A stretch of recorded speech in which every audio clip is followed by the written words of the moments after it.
புதுவை மாநில பொறுப்பு துணைநிலை ஆளுநராக நியமிக்கப்பட்ட சி.பி. ராதாகிருஷ்ணனுக்கு சென்னை உயர்நீதிமன்றம் நீதிபதி சஞ்சய் கங்கா பூர்வாலா பதவி பிரமாணம் செய்து வைத்தார்.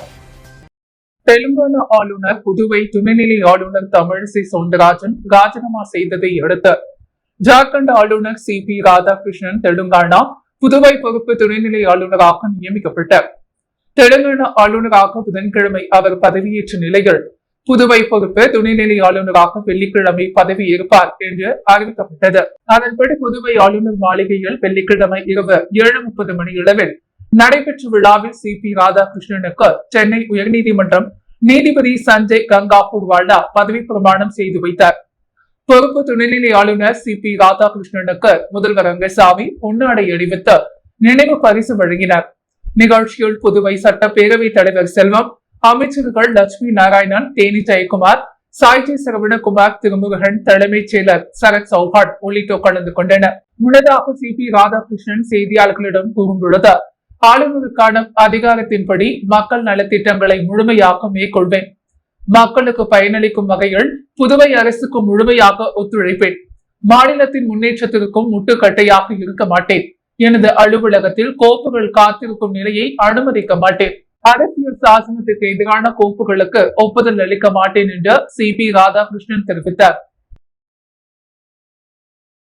தாமரை சின்னம் அனைத்து மக்களின் மனதிலும் வேரூன்றி உள்ளதாக பாஜக வேட்பாளர் நமச்சிவாயம் அதிக வாக்குகள் வித்தியாசத்தில் வெற்றி பெறுவார் என புதுச்சேரி முதலமைச்சர் ரங்கசாமி தெரிவித்துள்ளார். புதுச்சேரியில் பாஜக வேட்பாளராக அறிவிக்கப்பட்டுள்ள அமைச்சர் நமச்சிவாயம் சென்னையிலிருந்து இன்று புதுச்சேரி திரும்பினார். அவருக்கு பாஜக தொண்டர்கள் கருவடிக்குப்பம் பகுதியில் மாலை அணிவித்தும் மலர் தூவியும் சிறப்பான வரவேற்பு அளித்தனர். தொடர்ந்து தட்டாஞ்சாவடி பகுதியில் உள்ள அப்பா பைத்தி சுவாமி கோவிலில் சுவாமி தரிசனம் செய்த நமச்சிவாயம் முதலமைச்சர் ரங்கசாமியிடம் ஆசி பெற்றார். இதனைத் தொடர்ந்து செய்தியாளர்களிடம் பேசிய முதலமைச்சர் ரங்கசாமி, புதுச்சேரியில் பாராளுமன்ற தேர்தலில் பாஜக வேட்பாளராக நமச்சிவாயத்தை அறிவித்த பிரதமர் மற்றும் உள்துறை அமைச்சருக்கு நன்றியை தெரிவித்துக் கொள்கிறேன். தேர்தலில் அதிக வாக்குகள் வித்தியாசத்தில் நமச்சிவாயம் வெற்றி பெறுவார்.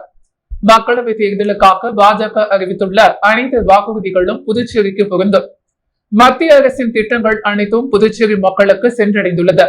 தாமரை சின்னம் மக்களின் மனதில் வேரூன்றியுள்ளது. ஆதலால் தேசிய ஜனநாயக கூட்டணி வேட்பாளர் வெற்றி பெறுவது உறுதி என்றார்.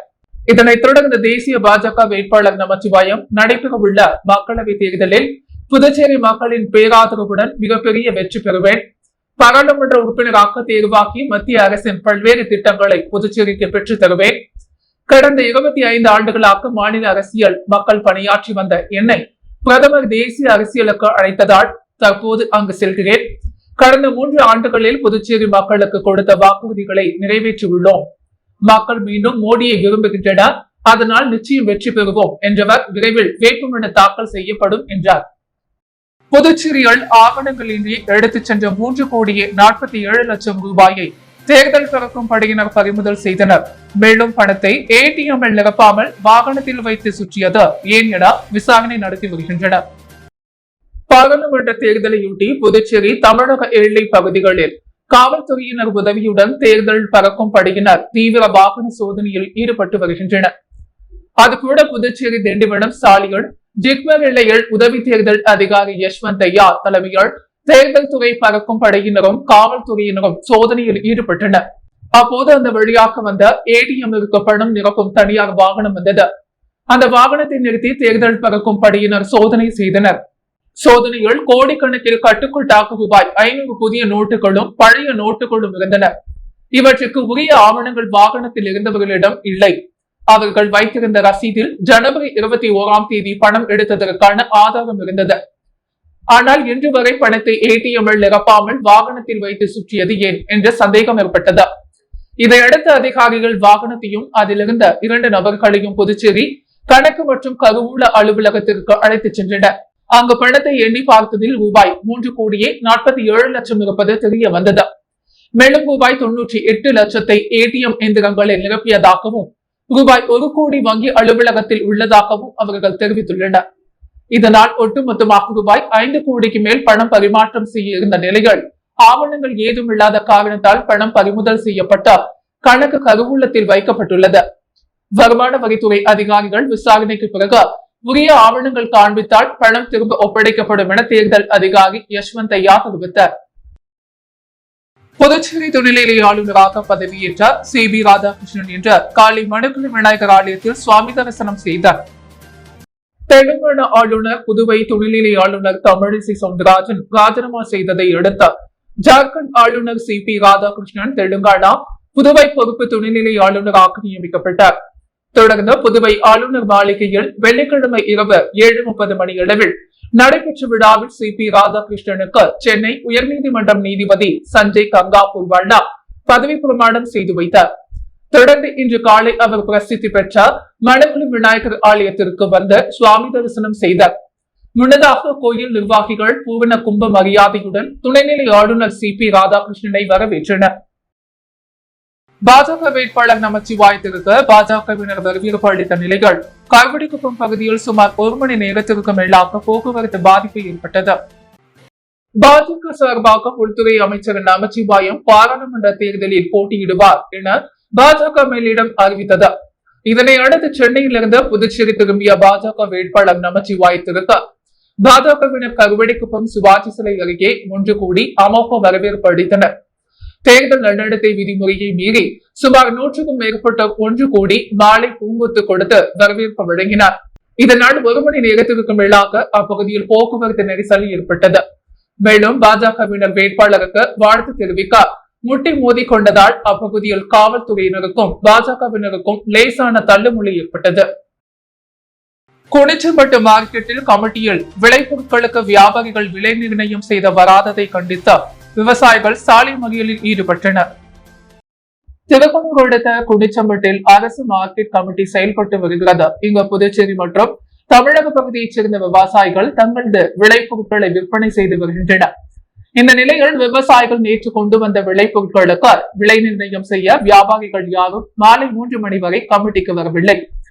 இதனால் கோபமடைந்த விவசாயிகள் விலை நிர்ணயம் செய்ய வராத வியாபாரிகளை கண்டித்தும் தினசரி விலைப்பட்டியலை வெளியிடவும் கமிட்டியிலேயே பணம் பட்டுவாடா செய்யவும் விளைபொருட்களை வைப்பதற்கான பாதுகாப்பு உள்ளிட்ட அடிப்படை வசதிகளை மேம்படுத்தவும் வலியுறுத்தி மாலை 5 மணிக்கு திருக்குணூர் விழுப்புரம் செல்லும் சாலைகள் திடீர் மறியலில் ஈடுபட்டனர். தகவல் இந்த மார்க்கெட் கமிட்டியின் செயலர் Joseph Albert, Thirukkunur inspector Rajkumar, sub inspector Priya மற்றும் விளைசார் விவசாயிகளிடம் பேச்சுவார்த்தை நடத்தினர். இதில் செயலர் ஜோசப் ஆல்பர்ட் இன்று 23ஆம் தேதி காலை 10 மணிக்கு வியாபாரிகளை வரவழைத்து பொருட்களுக்கு விலை நிர்ணயம் செய்வதாகவும் காலை 11 மணி அளவில் விலைப்பட்டியல் வெளியிடப்படவும் எனவும் அடிப்படை வசதிகளை மேம்படுத்த உயர் அதிகாரிகளுடன் பேசி நடவடிக்கை எடுக்கப்படும் எனவும் உறுதியளித்தார். இதையடுத்து விவசாயிகள் மறியல் போராட்டத்தை கைவிட்டு கலைந்து சென்றனர். இதனால் திருக்குணூர் விழுப்புரம் செல்லும் சாலையில் 1 மணி நேரம் போக்குவரத்து பாதிக்கப்பட்டது. பாண்டிச்சேரி கால்பந்து கழகம் சார்பில் நடைபெற்ற 2023-24 ஆண்டுக்கான வருடாந்திர லீக் போட்டியில் வெற்றி பெற்ற அணிகளுக்கு பரிசுகள் வழங்கி பாராட்டப்பட்டது. பாண்டிச்சேரி கால்பந்து கழகம் சார்பில் 2023-24 ஆண்டுக்கான வருடாந்திர லீக் போட்டியில் ஏ மற்றும் பி பிரிவு அணிகள் பங்கேற்றன. ஏ பிரிவில் 10 எளிமையான அணிகள் 90க்கும் மேற்பட்ட போட்டிகளில் விளையாடியது. இந்த போட்டிகளில் சுமார் 2 மாதம் நடைபெற்றது. ஏ பிரிவில் வம்பாக்கீரபாளையத்தைச் சேர்ந்த குப்புராஜ் அணி 49 புள்ளிகளை பெற்று முதலிடம் பெற்றது. 37 புள்ளிகள் பெற்று 2ஆம் இடத்தை குப்புராஜ் பி அணி வெற்றி பெற்றது. ரைசிங் ஸ்டார் அணி 31 புள்ளிகள் பெற்று 3ஆம் இடம் பிடித்தது.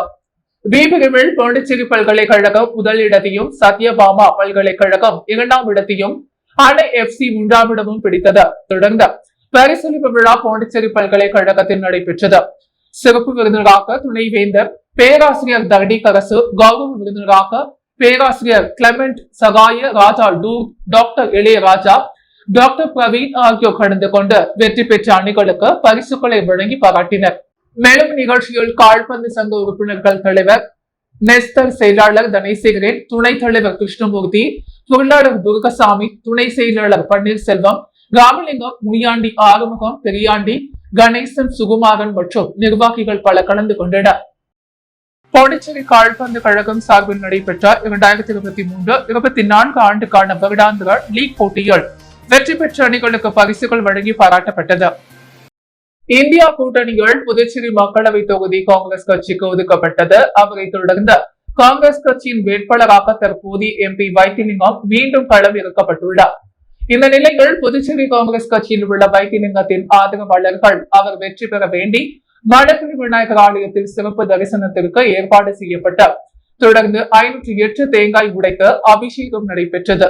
நிகழ்ச்சி ஏற்பாட்டினை பாராளுமன்ற உறுப்பினர் தனி உதவியாளர் வினோத் செய்து வந்தார். இதில் கட்சி நிர்வாகிகள் பலரும் கலந்து கொண்டனர்.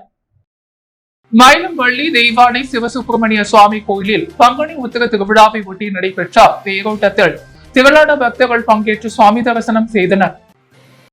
மயிலம்பள்ளி தெய்வானை சிவசுப்பிரமணிய சுவாமி கோவிலில் கடந்த 15ஆம் தேதி கொடியேற்றத்துடன் பங்குனி உத்திர விழா துவங்கியது. அதனையொட்டி தினமும் சுவாமிக்கு சிறப்பு அபிஷேக ஆராதனை நடைபெற்றது.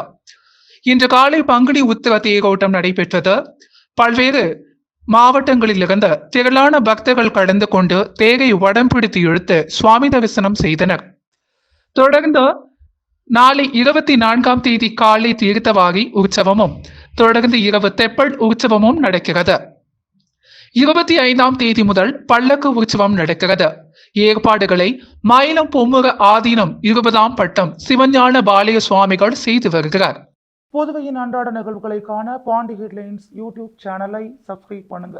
தொடர்ந்து எங்களுடன் இணைந்திருக்க பக்கத்தில் உள்ள பெல் பட்டனை பிரஸ் பண்ணுங்க. லைக் பண்ணுங்க, ஷேர் பண்ணுங்க. என்றும் உங்களுடன் பாண்டி ஹெட்லைன்ஸ்.